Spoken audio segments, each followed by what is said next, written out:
여러분은 케라토사우루스와 알로사우루스를 구별할 수 있나요? 네, 저도 못해요. 하지만 쉽게 구별할 수 있는 아이들이 있어요. 그리고 이 친구들은 세상에서 자신들이 가장 좋아하는 것에 대한 온갖 흥미로운 정보를 여러분에게 알려주는 것을 너무나도 좋아해요. 그건 바로 공룡이죠. 이런 아이들은 천재인 것 같은데 역시나 다른 아이들보다 더 똑똑하다는 것이 과학적으로 증명되었습니다. 꼬마 공룡 전문가들은 다른 공룡 종의 이름, 이 거대한 생물체들이 어떻게 살았는지, 무엇을 먹었는지, 심지어 언제 멸망했는지까지 다 알고 있습니다. 이 친구들은 항상 공룡 장난감을 가지고 다니고 하루도 빼놓지 않고 공룡에 관한 만화를 보곤 하죠. 이 아이들은 매일 몇 시간씩 계속해서 부모님께 선사시대에 대한 사실을 이야기합니다. 그리고 부모님들은 아주 관심이 있는 척 행동해야 하죠.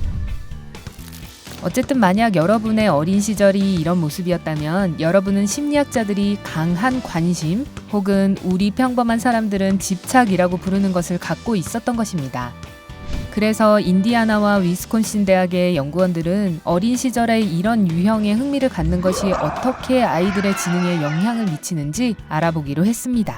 그들의 연구는 이런 흥미가 주의력 지속시간, 복잡한 사고 능력, 그리고 정보를 처리하는 방식을 향상시켰다는 것을 보여줍니다.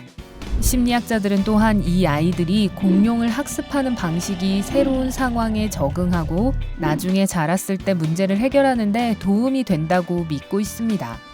물론 특정 주제에 이렇게 활발히 전념하는 것은 그 분야에 관한 지식을 넓힐 뿐만 아니라 새로운 것을 배우는 열정을 북돋아줍니다.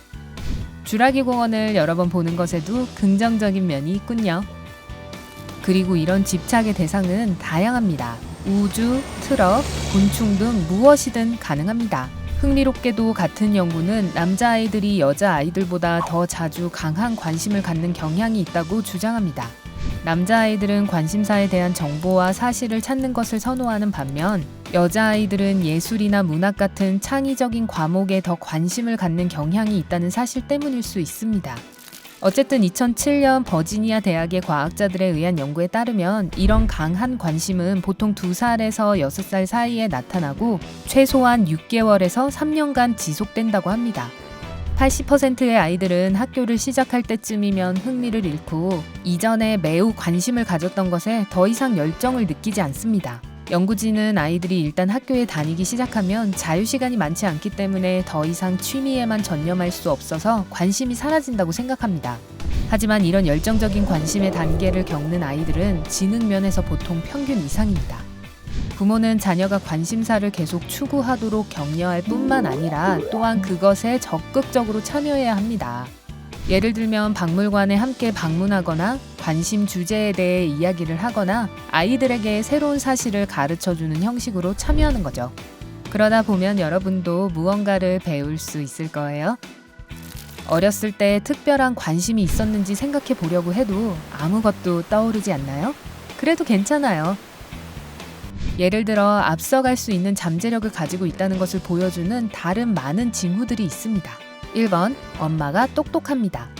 네, 엄마가 영리하다면 여러분도 아마 그럴 거예요. 아이들은 아빠보다는 엄마로부터 똑똑함을 물려받을 가능성이 더 높습니다. 14세에서 22세 사이의 12,000명의 젊은이들을 인터뷰한 후에 의학연구회의 과학자들은 참가자들의 지능과 그들의 어머니들의 지능 사이에 15점 차이밖에 없다는 것을 발견했습니다. 그리고 독일 울룸 대학의 2016년 연구는 인지 능력과 관련된 유전자가 X 염색체에 있다는 것을 보여줌으로써 이 결과를 뒷받침합니다. 그리고 여성은 2개의 X 염색체를 가지고 있고 남성은 XY 염색체를 가지고 있기 때문에 엄마의 지능이 아이에게 전달될 가능성이 2배 더 높습니다. 그러니 똑똑하게 만들어준 엄마에게 꼭 감사하세요. 2번, 아빠도 큰 역할을 합니다. 어렸을 때 아버지 또는 다른 중요한 남성 롤모델과 많은 시간을 보냈다면 또한 똑똑한 사람이 될 가능성이 더 높습니다.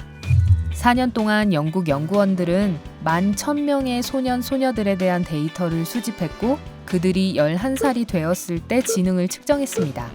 이 연구의 참가자들은 아버지와 많은 시간을 보낸 아이들이 아버지로부터 많은 관심을 받지 못한 아이들보다 지능이 더 높다는 것을 보여주었습니다. 그리고 자녀 교육에 적극적인 아빠는 아이의 지능뿐만 아니라 성인이 되었을 때 성공에도 영향을 미칩니다.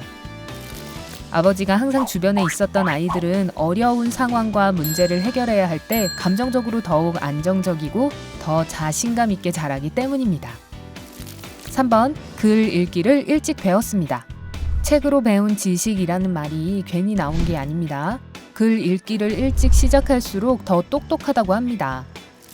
2012년 연구원들은 일란성 쌍둥이 2000쌍을 비교했고 읽는 법을 먼저 배운 쌍둥이가 인지능력 시험에서 더 높은 점수를 받았다는 것을 발견했습니다. 똑똑하기 때문에 책 읽기를 일찍 배웠다고 생각할 수 있지만 사실은 그 반대입니다. 독서는 언어와 비언어 능력을 모두 향상시켜서 전반적으로 더 빠른 사고력과 학습 능력을 제공합니다. 형제 자매에 대해 좀 더 이야기해보죠. 4번, 장남 혹은 장녀입니다. 2017년 연구 결과 첫째 아이는 형제 자매보다 사고력이 더 뛰어날 수 있다는 결과가 나왔습니다. 연구원들은 5,000명의 어린이들을 14살이 될 때까지 관찰했고 2년마다 그들의 성장을 평가했어요. 그 결과는 일반적으로 첫째 아이들이 이르게는 1살 때부터 동생들보다 더 뛰어나다는 것을 증명했습니다. 이것은 부모들이 나중에 태어난 자녀들과 뇌를 자극하는 활동을 할 가능성이 적다는 사실과 관련이 있을 수 있습니다. 이런 식으로 생각해 보세요. 동생들이 태어나기 전에 첫째는 부모님의 모든 관심을 받았고 부모는 모든 노력을 한 아이에게 집중할 수 있었습니다. 일단 형제나 자매가 생기기 시작하면 엄마와 아빠의 시간은 아이들에게 분산됩니다. 만약 여러분이 첫째라면 동생들보다 똑똑할 가능성이 높습니다. 적어도 통계학적으로는요. 5번, 고양이를 좋아합니다. 고양이를 좋아하는 것이 다른 사람들보다 더 똑똑하다는 표시라고 합니다. 강아지를 좋아하시는 분들 죄송해요. 하지만 이것은 과학에 의해 뒷받침됩니다. 위스콘신 캐롤 대학의 연구원들은 600명의 학생들을 연구했고 개보다 고양이를 더 좋아하는 사람들이 지능 시험에서 더 높은 점수를 받았다는 것을 발견했습니다. 하지만 누가 더 똑똑한 반려동물일까요? 코에 간식을 얹고 균형을 잡을 수 있는 고양이가 있다면 말이죠. 강아지 최고! 6번, 키가 큽니다. 좋아요. 그렇다면 모든 농구 선수들이 천재라는 건가요? 꼭 그렇진 않아요. 그런데 2014년 학술지 행동 유전자학에 실린 연구 결과 키와 연결된 유전자도 지능의 역할을 한다는 사실이 밝혀졌습니다. 평균적으로 키가 큰 것과 지능이 높은 것 사이에는 아주 작은 상관관계가 있을 뿐입니다. 그래서 물론 키가 작고 머리가 좋은 사람들이 많이 있습니다. 또한 키가 크지만 그렇게 똑똑하지 않은 사람들을 많이 찾아볼 수도 있죠. 7번, 늦잠 자는 걸 좋아해요. 아, 그래요. 저는 천재가 틀림없어요. 과학이 이 사실을 증명하고 있다고요. 2009년에 실시된 한 연구에서 올빼미형 사람이 높은 지능을 가질 가능성이 더 높다는 것이 밝혀졌습니다. 심리학자인 카나자와 사토시 박사의 설명에 의하면 대부분의 사람들보다 늦게 잠자리에 드는 것은 진화적으로 새로운 현상인데 이것은 인간 진화에 있어서 새로운 단계라는 것을 의미합니다.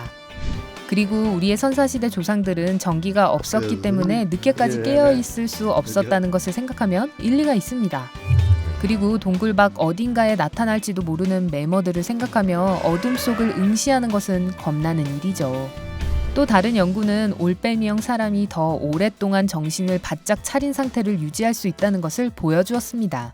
그러니 기뻐하세요. 나의 올빼미족 친구 여러분. 8번, 잘 어지릅니다. 어수선한 책상 때문에 죄책감을 느끼지 마세요. 미네소타 대학에서 나온 새로운 연구는 이것이 전혀 부끄러워할 일이 아니라는 것을 보여주었습니다. 심리학자인 캐슬린 보스와 동료 연구원들은 학생들이 얼마나 참신한 아이디어를 잘 생각해내는지 실험했습니다. 결과는 깔끔한 공간에서 일한 사람들과 어질러진 작업 공간에서 일한 사람들이 같은 수의 아이디어를 생각해냈습니다. 하지만 두 번째 그룹, 즉 어질러진 책상에서 일한 그룹의 아이디어가 더 흥미롭고 창의적인 것으로 평가되었습니다. 더구나 알버트 아인슈타인이 정말로 어지르기를 좋아했다는 것은 잘 알려진 사실이고 그의 책상은 항상 책, 원고, 잡지, 편지들로 어수선했습니다. 그것도 모르고 저는 책상 정리를 막 시작할 뻔했네요. 대신에 고양이 한 마리와 같이 낮잠이나 자야겠어요. 어렸을 때 무엇에 집착했었나요? 아래 댓글로 모두에게 알려주세요. 이 영상의 좋아요를 누르고 친구와 공유하고 구독 버튼을 클릭해서 항상 삶의 밝은 면에 머무르세요.